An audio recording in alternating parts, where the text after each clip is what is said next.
Hi friends, welcome to Telugu defence news. Taiwan తమ Qing టైన్ hypersonic cruise missile గురించి ప్రకటించింది.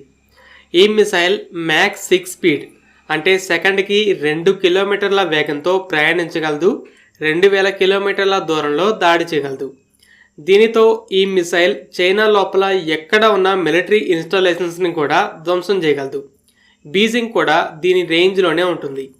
Taiwan చైనాల మధ్య టెన్షన్స్ భారీగా పెరుగుతూ వస్తున్న టైంలో తైవాన్ ఈ ప్రకటన చేసింది. చైనా తైవాన్ చుట్టూ మిలిటరీ ఎక్సర్సైజులను జరుపుతూ వార్షిప్స్తో చుట్టుముట్టడం, ఫైటర్ జెట్స్ని తైవాన్ ఎయిర్ స్పేస్లోకి పంపుతూ ఒత్తిడి పెడుతుంది.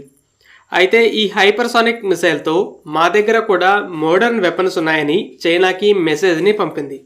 కానీ ఈ మిసైల్ ఇమేజెస్ని అయితే ఇంకా రిలీజ్ చేయలేదు, డిజైన్ని సీక్రెట్గా ఉంచింది.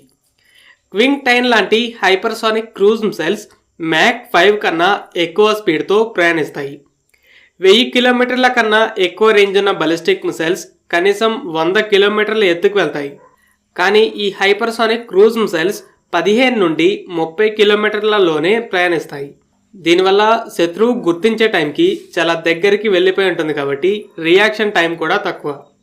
ఈ హై స్పీడ్ లాంగ్ రేంజ్తో ఈ మిసైల్ చాలా ఏరియాస్ని తక్కువ టైంలోనే కవర్ చేయగలదు.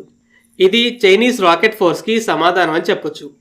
తైవాన్ దగ్గర ఆల్రెడీ HF-3 అనే ఒక సూపర్సోనిక్ క్రూజ్ మిసైల్ ఉంది. దీన్ని చైనీస్ వార్షిప్స్ని ఎదుర్కోవడానికి డిజైన్ చేసింది. ఈ HF-3 స్పీడ్ మ్యాక్ 2, 400 కిలోమీటర్ల రేంజ్లో దాడి చేయగలదు. బ్రహ్మోస్ లాగా ముందు ఒక రాకెట్ బూస్టర్ మిసైల్ని సూపర్సోనిక్ స్పీడ్కి యాక్సిలరేట్ చేస్తుంది. ఆ తర్వాత అది సపరేట్ అయ్యి లిక్విడ్ ఫ్యూయల్డ్ ర్యామ్జెట్ ఇంజిన్ యాక్టివేట్ అవుతుంది. అక్కడ నుండి సూపర్సోనిక్ స్పీడ్తో ప్రయాణిస్తుంది. ఈ HF-3ని బ్రహ్మోస్తో కంపేర్ చేస్తే బ్రహ్మోస్కి 450 కిలోమీటర్ల రేంజ్ ఉండి 5 మీటర్ల ఎత్తులో కూడా సీ స్కిమ్మింగ్ చేయగలదు. మ్యాక్సిమం రేంజ్లో దాడి చేయాలంటే ముందు 15 కిలోమీటర్ల ఎత్తులో ప్రయాణించి టార్గెట్ దగ్గరకు వెళ్ళేటప్పుడు కిందకు వస్తుంది. అయితే HF-3కి మినిమం 250 మీటర్స్, మ్యాక్సిమం 15 కిలోమీటర్స్ ఎత్తులో ప్రయాణిస్తుంది. బ్రహ్మోస్ కంటే తక్కువ స్పీడ్, ఎక్కువ ఎత్తులో వెళ్ళినా కూడా సూపర్సోనిక్ స్పీడ్ వల్ల HF-3ని షూట్ డౌన్ చేయడం చాలా కష్టం. చైనీస్ నేవీకి ఎగెనిస్ట్గా ఇది ఒక పవర్ఫుల్ యాంటీషిప్ వెపన్గా పనిచేస్తుంది.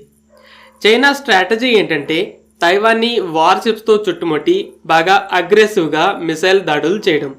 HF-3తో తైవాన్ ఆల్రెడీ చైనీస్ నేవీని కౌంటర్ చేస్తుంది. ఇప్పుడు క్వింగ్ టైన్ హైపర్సోనిక్ మిసైల్తో చైనీస్ రాకెట్ ఫోర్స్ని కూడా ఛాలెంజ్ చేసింది. త్వరలో ఈ మిసైల్ని మోహరించబోతున్నామని చెప్పింది. రష్యన్ జిర్కాన్ తర్వాత ప్రపంచానికి ఇది 2వ హైపర్సోనిక్ క్రూజ్ మిసైల్ అవుతుంది. తైవాన్ ఒక పక్క అమెరికా సపోర్ట్తో, ఇంకో పక్క యుక్రెయిన్ యుద్ధం నుండి నేర్చుకున్న పాఠాలతో మిలిటరీని ఫాస్ట్గా మోడర్నైజ్ చేసుకుంటుంది.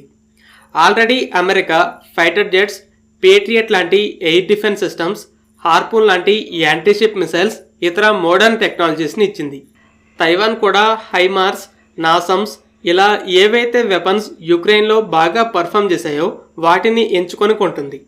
యుక్రెయిన్ కమికజే డ్రోన్ బోట్స్ని బాగా వాడటం చూసి సొంతగా ఇలాంటి వాటిని డెవలప్ చేసింది. చైనా అయితే 2027లో తైవాన్పై దాడి చేయడానికి ప్రిపేర్ అవుతుంది. కానీ తైవాన్ కూడా మోడర్న్ వెపన్స్తో చైనాని ఆపాలని ముందుకు పరిగెడుతుంది. ఎంత ఫాస్ట్గా ముందుకు వెళ్తుందో చెప్పడానికి ఈ హైపర్సోనిక్ మిసైల్ ఒక మంచి ఎగ్జాంపుల్. ఫ్రెండ్స్, ఈ వీడియో మీకు నచ్చినట్లయితే లైక్ చేయండి. అలాగే మరిన్ని ఇంపార్టెంట్ డిఫెన్స్ అప్డేట్స్ కోసం మన ఛానల్ని సబ్స్క్రైబ్ చేసుకోండి.